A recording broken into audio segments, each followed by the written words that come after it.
settled in because it's time for some girl chat. Ooh, Yes. This past Saturday, this past Saturday was the season premiere of Saturday Night Live, hosted by Chris Rock, with musical guest, my favorite, Megan Thee Stallion. So, guys, Megan used her performance and her platform to deliver a powerful message beside her amazing performance itself. Her dramatic performance of Savage included the sound of rapid gunfire, a recording of Malcolm X speaking from 1962, and where he says the most disrespected person in America is the black woman. She then decided to send a message directly to Kentucky Attorney General Daniel Cameron. Here it is. Daniel Cameron is no different than the sellout Negroes that sold our people into slavery by savages. Okay. We need to protect our black women and love our black women. Because at the end of the day, we need our black women. We need to protect our black men and stand up for our black men. Because at the end of the day, we're tired of seeing hashtags of our black men. Yes! Powerful. Ladies, Powerful. what are your thoughts upon Powerful. seeing Megan's amazing Powerful. performance? Powerful, powerful, powerful. That's how you use your platform. That's how you use your platform. She has a huge following. SNL has an even bigger following. And that's what you use it for. I love that she had the graphics. I love that she was wearing black and white. I love that, you know, that this is the time for you to stand up and say how you feel. And as a black woman, I had goosebumps. I was so happy she did this. Yeah. You know, I posted this on my Instagram. I posted this on my Instagram, and there were a bunch of comments, and some, surprisingly, were from women, black women, who were upset, and they were saying things like, "Why does she have to twerk like that?"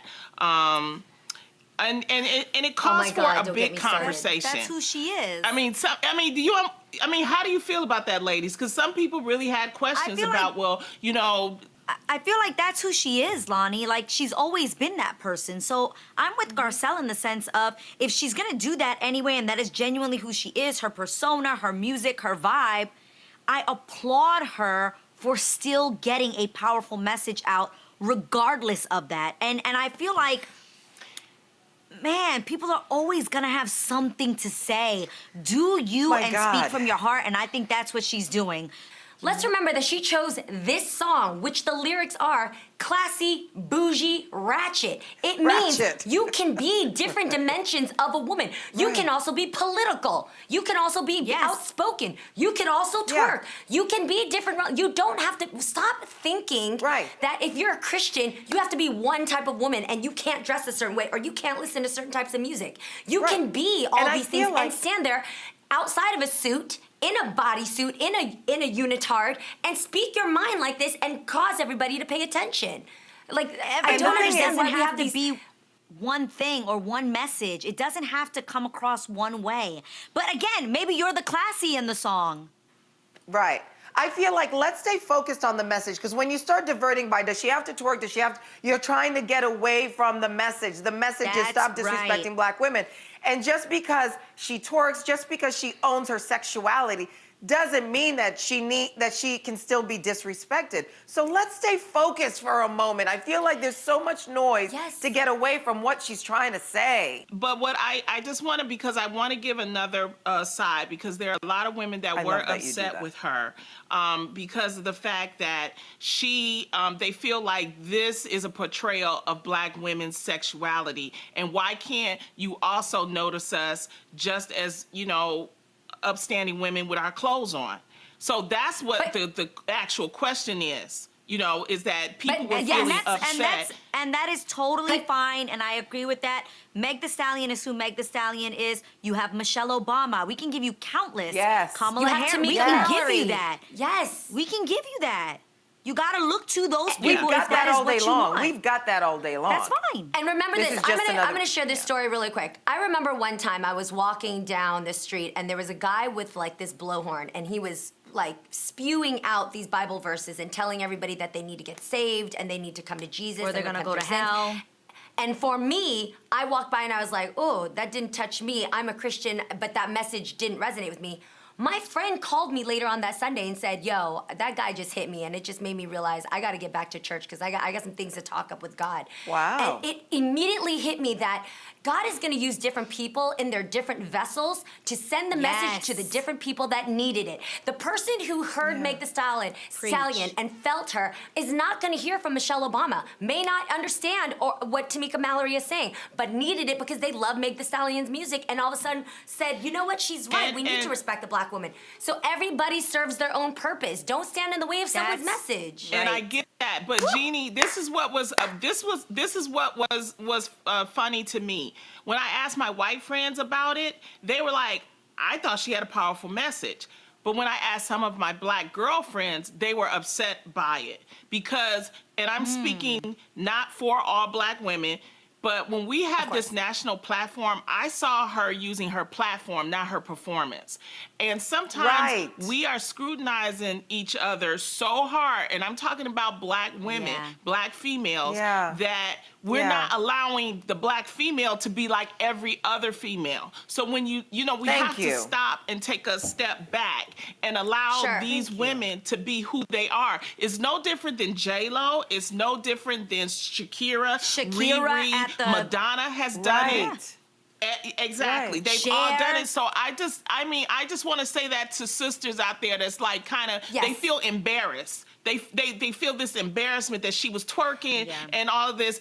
You know, it's no need to be embarrassed. Let Black women be who they are. I want to say this to those Black sisters out there, or some of them even Lonnie's friends. I really just ask you this.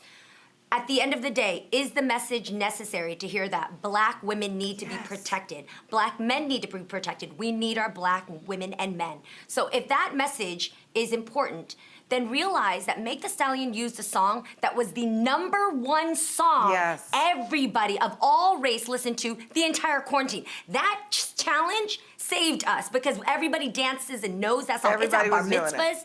It's in churches and there was renditions of it, Christian ones. So if anybody, if Meg the Stallion said, I have something to say to the people about Black Lives Matter, I don't know if the same amount of people would tune in like they did to that song this summer. So just remember that she was so slick to come out there and get everybody's attention for a song we all know the lyrics to, and then send the message to catch you and say, and don't forget this. Point. The bigger question to ask yourself is, would you have rathered that she not speak up? Would you have rather that she not send that powerful message? It's not about, it's how she did it though. What they're arguing about, Munchkin, is how she did it. It's not about the message. Right, and that's why, but it doesn't matter how she did it. The point is, would you rather she not do it at all?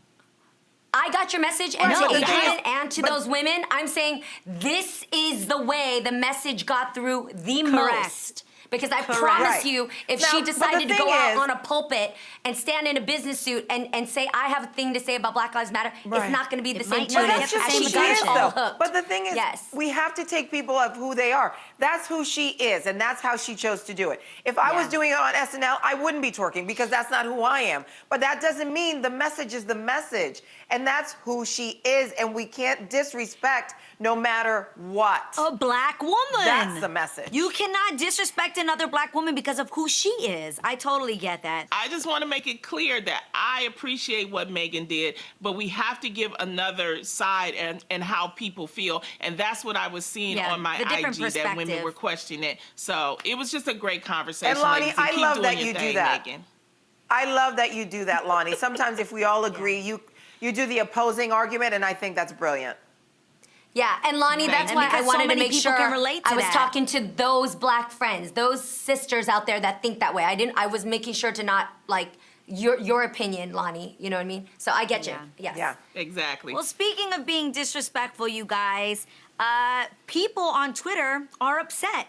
Shocking. Okay, have you seen that people are like slamming Twitter because many are saying that there's a huge double standard going on about abusive tweets. So obviously when President Trump came out and said that he had COVID, people responded to that, and some were not so kind about it. Some were actually wishing harm or death against him. And on Friday, Twitter confirmed that any tweets that are saying that sort of thing against anyone are no longer allowed and they will be removed, as you see right here. Well, many people questioned the timing of this Twitter, obviously, because this has never happened before.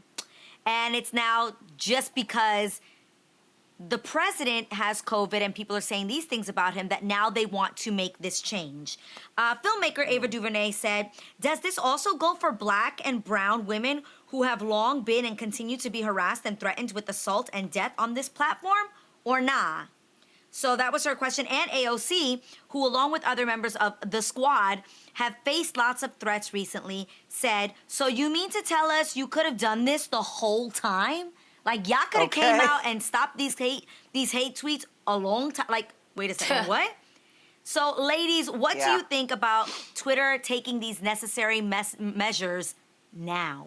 But this is the problem. This is the reason why I ask people to watch the movie The Social Dilemma, because when people regulate themselves, and that's what these social media companies have been doing, you know, they don't necessarily do it the right way. So I'm glad that Ava and the Band of Four called out Twitter. They should have been called them out because it was important. You know, I don't wish death on anybody, and I think that's not my style. I think we should take the high road when it comes to something like that. But when you're going to have regulations that's fair for everybody, not just for, when it was the president of the United States. That wasn't right. Of course. That's the main way that he communicates. I wonder if, you know, he obviously has people at Twitter that obviously support him. We all know that the main way he communicates with all of us on social media is Twitter. Twitter is his choice social media. So I thought that was pretty interesting as well. No, it's about money, Munchkin. It's money. Yes, it's money. Yes. Social media is owned by entities. Jack Dorsey is the CEO of Twitter. Then it's also owned by stockholders like Morgan Stanley and the Vanguard Group. Guys, there are people with political backgrounds who stand for one place or the other and sway what tweets we see. So don't get it twisted that social media is on your side. Don't forget that everything you post on Instagram don't belong to you, boo. It belongs to the people who own Instagram and belongs to the people who own Twitter. So yes, you will be policed. Yeah, I mean, I feel like, you know. Do you think it's crazy that they've never policed this before? Yeah. Well, it just depends. I think it always depends on who puts more money in behind it, honestly. That's what it is. They were policing some things, but not as hard. Like, you can report somebody, you can block somebody, but I don't think that they were. It was you know, the more you got to remember, the more action that they have on Twitter, the more money that they make. So I think it was just more of a money-making thing. But this became so, like, people are frustrated. They're frustrated with the president calling COVID a hoax, and then for him to have it and to see him like that, I think people let their frustration get the best of them. It's just important to remember, like Michelle Obama, I will take this, you know, what she says, when they go low, we go high. And I think this is one of the instances when we definitely needed to go high.